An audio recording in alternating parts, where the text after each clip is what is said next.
ಒಂದು ಹಸಿರಿನ ಕಾಡಿನಲ್ಲಿ ಒಂದು ಬಂಗಾರದ ಹಕ್ಕಿ ಹಾಗೂ ಒಂದು ಕಪ್ಪು ಕಾಗೆ ವಾಸಿಸುತ್ತಿದ್ದರು. ಹಕ್ಕಿ ಪ್ರತಿದಿನ ಸುಂದರ ಗಾನ ಮಾಡುತ್ತಿತ್ತು. ಕಾಗೆ ಅದೆಷ್ಟೇ ಪ್ರಯತ್ನ ಮಾಡಿದರೂ ಹಕ್ಕಿಯಂತೆ ಹಾಡಲು ಸಾಧ್ಯವಾಗುತ್ತಿರಲಿಲ್ಲ. ಒಂದು ದಿನ ಕಾಗಿಗೆ ಒಂದು ಯುಕ್ತಿ ಹೊಳೆದಿತು. ಅದು ಹಕ್ಕಿಯನ್ನು ನೋಡಿ, ನೀನು ತುಂಬಾ ಚೆನ್ನಾಗಿ ಹಾಡುತ್ತೀಯಾ, ನಿನ್ನ ಗಾನದ ರಹಸ್ಯವನ್ನು ನನಗೂ ಕಲಿಸು ಎಂದು ಕೇಳಿತು. ಹಕ್ಕಿ ನಗೆಮುಗಿದು, ಗಾನ ಕಲಿಯಲು ತಾಳ್ಮೆ ಬೇಕು, ಅಭ್ಯಾಸ ಬೇಕು ಎಂದಿತು. ಆದರೆ ಕಾಗಿಗೆ ತಾಳ್ಮೆಯಿರಲಿಲ್ಲ. ಅದಕ್ಕೆ ಸುಲಭವಾದ ಮಾರ್ಗ ಬೇಕಿತ್ತು.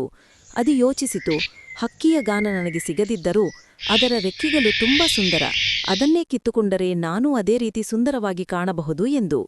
ಹೀಗಾಗಿ ಒಂದು ದಿನ ಕಾಗೆ ಹಕ್ಕಿಯ ಹತ್ತಿರ ಹೋದಾಗ ಅದರ ರೆಕ್ಕೆಗಳನ್ನು ಕೀಳಲು ಯತ್ನಿಸಿತು. ಹಕ್ಕಿ ತಕ್ಷಣ ಎಚ್ಚರಗೊಂಡು ಹಾರಿಹೋಯಿತು. ಕಾಗೆ ನೆಲಕ್ಕೆ ಬಿದ್ದು ಗಾಯಗೊಂಡಿತು. ಹಕ್ಕಿ ದೂರದಿಂದ ಹೇಳಿತು, ಇತರರ ಪ್ರತಿಭೆಯನ್ನು ಕದಿಯಲು ಯತ್ನಿಸದೆ ನೀನು ನಿನ್ನ ಸಾಮರ್ಥ್ಯವನ್ನು ಅರಿತು ಕಷ್ಟಪಟ್ಟು ಸಾಧನೆ ಮಾಡಬೇಕು. ಅಂದು ಕಾಗೆ ತನ್ನ ತಪ್ಪನ್ನು ಅರಿತುಕೊಂಡಿತು.